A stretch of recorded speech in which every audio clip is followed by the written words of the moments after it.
கார்த்திக் தீபா சீரியலில் இப்போ ஒரு அட்டகாசமான எபிசோடு வந்திருக்கு. வீடியோ பிடிச்சிருந்துச்சுன்னா லைக் பண்ணிட்டு பாருங்கள். ரியாவும் ஆனந்தும் கல்யாணம் பண்ணுறதை வந்து தடுத்து நிப்பாட்டிட்டாங்கன்னே சொல்லலாம். நம்ம தீபா மிஸ் பண்ணாமல் ஃபுல் வீடியோ கேளுங்க. அதுக்கு முன்னாடி வீடியோ பிடிச்சிருந்துச்சுன்னா லைக் பண்ணிட்டு பாருங்கள். செம்ம பரபரப்பாக இருந்துச்சுன்னே சொல்லலாம். கார்த்தி வந்து மன்னிச்சிட்டேன் அப்படின்னு சொன்னோன்னே, எப்படி சார் மன்னிச்சிங்க, இந்த கார்டு எப்படி கிடச்சிச்சின்னு கேட்டோன்னே, மீனாட்சி அண்ணி தான் வந்து சொன்னாங்க, நீங்கள் முன்னாடியே என்னை லவ் பண்ண விஷயம்லாம் எனக்கு தெரியவே தெரியாது, ஏன் மறைச்சிட்டீங்க அப்படின்னோடனே, அது எப்படி சார் நான் சொல்ல முடியும், ரைட்டு தான், நம்ம குடும்பத்துக்காக வந்து நீங்கள் வந்து அப்போயே வந்து எனக்காக விட்டு கொடுத்துருக்கீங்கல்ல, அதனால தான் உங்களை உடனே மன்னிச்சிட்டேன் அப்படின்னு சொன்னோன்னே, ரொம்ப நன்றி சார் அப்படின்னோடனே, முதல்ல இந்த சார்னு கூப்பிட்றத நிப்பாட்டுறீங்களா, எனக்கு ஒரு மாதிரியாக இருக்குது அப்படின்னு சொன்னோன்னே, பின்ன எப்படி கூப்பிடுறது அப்படின்னோடனே, அதை நீங்கள் தான் சொல்லணும் அப்படின்னோடனே, நான் வேணால் மாமான்னு கூப்பிட்டுருமா, இல்லை அத்தான்னு கூப்பிட்டுமா, ஏங்க எந்த காலத்தில் இருக்கீங்க அப்படின்னோடனே, நான் வேணா கேன்னு ஒரு தடவை கூப்பிட்டேனே, அது உங்களுக்கு ஓகேவா, ஏன் இந்த உங்கள் அப்பா அம்மாலாம் எப்படி கூப்பிட்றாங்க அப்படின்னு, வாங்க போங்க அப்படின்னு, மீனாட்சி அண்ணி வாங்க போங்க, அதையே நீங்கள் கூப்பிடுங்க அப்படின்னா, சரிங்க சார் அப்படின்னோடனே, இந்த சார் அதை எப்போ தான் நிப்பாட்ட போகிறீங்களோ, என்னை லவ் பண்ணுறீங்களா இல்லையா அப்படின்னு உடனே வந்து கட்டி பிடிச்சிடுறாங்க நம்ம கார்த்தியை ஓடி பண்ணி. ஆமாம் அப்படின்னு கண்ணுக்குள்ளேயே வந்து ரெண்டு பேரும் க்யூட்டாக ரொமான்டிக்காக வந்து பார்க்குறாங்க. அதுக்கு அடுத்தது வந்து அடுத்த சீன் வந்து கார்த்தி வந்து லேப்டாப் எடுத்து வேலை செய்ய ஆரம்பிச்சிடுறாங்க. இந்த பக்கம் வந்து மீனாட்சி வந்து காஃபி எடுத்துகிட்டு வந்து அபிராமி அம்மாவுக்கு கொடுக்குறாங்க.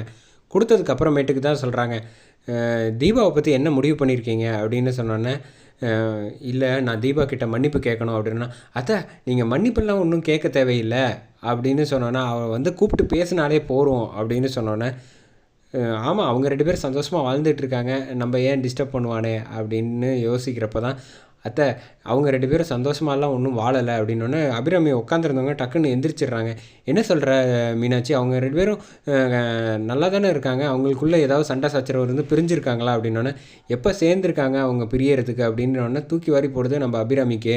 என்ன சொல்கிற அப்படின்னா, நீங்கள் ரெண்டு பேரும் அவங்க ரெண்டு பேரும் சேர்ந்து வாழணுன்னா நீங்கள் எப்போ ஏற்றுக்கிறீங்களோ அப்போ தான் சேர்ந்து வாழ்வோம் அப்படின்னு முடிவு பண்ணியிருக்காங்க அப்படின்னா, நான் நினச்சி கூட பார்க்கல இப்படிலாம் அவங்க வந்து முடிவு பண்ணியிருப்பாங்கன்னு, கார்த்தி தான் இந்த முடிவு எடுத்தார் அப்படின்னு சொன்னோன்னே, ஓ அப்படியா விஷயம், நான் வந்து இதுக்கு உண்டான ஏற்பாடை வந்து அவங்க கூடிய சீக்கிரம் ஜோசியரை பார்த்து நான் ரெடி பண்ணுறேன் சாந்தி முகூர்த்தத்துக்கு அப்படின்னு அபிராமியம்மா மனப்பூர்வமாக வந்து சொன்னோன்னே, நான் உடனே போய் தீபா கிட்ட சொல்லிடுறேன், நீ அவசரப்பட்டு போகாத, முதல்ல ஜோசியர் வரட்டும், வந்து நாள் குறிப்போம், அதுக்கு அடுத்தது அப்புறமேட்டுக்கு சொல்லிக்கலாம் அப்படின்னோடனே, சரி அப்படின்னு சொல்லிட்டு தீபா வந்து மீனாட்சி வந்து அழைச்சிட்டு வந்துடுறாங்க இங்கே கோவிலுக்கு அழைச்சிட்டு வந்ததுக்கப்புறமேட்டுக்கு விளக்கு போடுறாங்க, இனிமேல் உன் வாழ்க்கையில் எல்லாமே நல்லது தான் நடக்கும் அப்படின்னு சொன்னோன்னே, ஏதோ பொடி வச்சு பேசுகிறேன்னு மட்டும் புரியுது, ஆனால் என்னன்னு தான் புரியல. கூடி சீக்கிரம் வந்து அத்தை வந்து உன்னை ஏற்றுப்பாங்க அப்படின்னு லைட்டாக ஹிண்ட்டு மட்டும் கொடுக்குறாங்க. சரி அவங்க முதல்ல மனக்கவலையில் இருக்காங்க இந்த ஐஸ்வர்யானால், அது முதல்ல சரியாகட்டும், அதுக்கப்புறமேட்டுக்கு பார்த்துக்கலாம் அப்படின்னு சொன்னோன்னே, அடுத்தது வந்து ரியாவும் இவரும் மாலை வாங்கிட்டு இருக்காப்புல ஆனந்த் பூக்கடையில், அதை வந்து கரெக்டாக தீபா பார்த்துடுறாங்க. பார்த்ததுக்கப்புறமேட்டுக்கு, மீனாட்சியோட கல்யாண நாளில் நீங்கள் முதல்ல தனியாக கோவிலுக்குலேருந்து வீட்டுக்கு போங்க, நான் எனக்கு முக்கியமான ஒரு வேலை வந்திருக்கு, நான் அவங்கள முதல்ல பார்க்குறேன் அப்படின்னு சொன்னேன். யாரை பார்க்க போகிறேன்னா, இல்லை நான் வீட்டுக்கு வந்துட்டு சொல்கிறேன் அப்படின்னு சொல்லிட்டு காரில் அவங்க போயிட்டுருக்காங்க. உடனே ஆட்டோவை பிடிச்சி ஆட்டோவில் ஃபோன் போட்டு ஃபாலோ பண்ணிக்கிட்டே இருக்காங்க. கார்த்திக் வந்து ஃபோன் ஒரு 10-15 தடவை அடிக்கிறாங்க. ஆனால் கார்த்திக் வந்து சின்சியராக சைலண்ட்டில் போட்டுட்டு லேப்டாப்பில் ஒர்க் பண்ணிகிட்டு இருக்காங்க. அதனால் அவருக்கு வந்து என்ன நடக்க போகுதுன்னு தெரியல.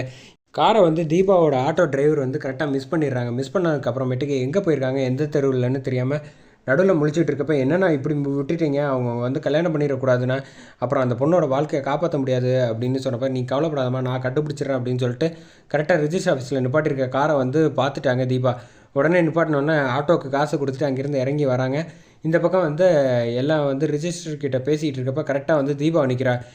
என்ன பண்ணிகிட்டு இருக்கீங்க சார், இதெல்லாம் ரொம்ப தப்பு அப்படின்னோடனே, யார் இவங்க அப்படின்னு ரியா கேட்குறப்ப, என் தம்பியோட ஒய்ஃப் அப்படின்னு சொன்னோன்னே, இங்கே பாருங்கள் சார், இன்றைக்கி உங்களுக்கு கல்யாண நாள், நீங்கள் வந்து கல்யாண நாள் அதுமா இப்படி ஒரு துரோகத்தை வந்து மீனாட்சிக்கு பண்ணுவீங்கன்னு நான் கனவுல கூட நினச்சி பார்க்கல, அதான் எல்லா பிரச்சனையும் சரியாக போச்சுன்னு அப்படின்னு சொன்னீங்களே, அப்புறம் கார்த்தி பேசினதுக்கப்புறம் மறுபடியும் ஏன் வந்து நீங்கள் தேவையில்லாமல் இப்படிலாம் ஒரு விஷயத்தில் இறங்குறீங்க, இதெல்லாம் ரொம்ப தப்பு சார் அப்படின்னு சொல்கிறப்ப, அதெல்லாம் முடியாது, நீ பேச வேண்டிய அவசியம் இல்லை, என் வாழ்க்கையில் நீ தலையிடக்கூடாது, மரியாதை இங்கேருந்து போ அப்படின்னு சொன்னோன்னே, எது சார் தலையிடக்கூடாது, அநியாயமாக துரோகம் பண்ணுறீங்க என் அக்காவுக்கு, நான் வந்து கேள்வி கேட்கக்கூடாதா, மறுபடியும் சொல்கிறேன் இது என்னோடய வாழ்க்கை, நான் முடிவு பண்ணுறேன், அதில் உனக்கு தலையிட ரைட்ஸ் கிடையாது, இங்கேருந்து போ அப்படின்னோன்னா, நான் எப்படி போக முடியும் அப்படின்னு பேசிகிட்டு இருக்கப்போ ரியா கிட்ட பேசுகிறாங்க. இங்கே பாரு, மீனாட்சி வர்றதுக்கு முன்னாடியே நானும் அவரும் லவ் பண்ண ஆரம்பிச்சிட்டோம், இங்கேருந்து நிற்காத போன்னு சொல்லிட்டு தீபாவை நவுத்திட்டு ரிஜிஸ்டர் ஆஃபீஸ் உள்ளே போயிடுறாங்க. உள்ளே போனதுக்கப்புறம் மாலை வந்து எடுக்கிறாங்க. மாலை எடுத்து ரெண்டு பேரும் மாற்றிக்கிறாங்க. கார்த்திக் வந்து எடுங்க சார் ஃபோனை அப்படின்னு ஃபோன் பண்ணிக்கிட்டே இருக்காங்க. கார்த்தி எடுக்காமல் இந்த நேரத்தில் வந்து சொதப்புறாரு. எப்படியும் மேரேஜ் ஆகிடுமோ இல்லையான்னு பரபரப்போட எபிசோடு அட்டகாசமாக முடிச்சிருக்காங்கன்னே சொல்லலாம்.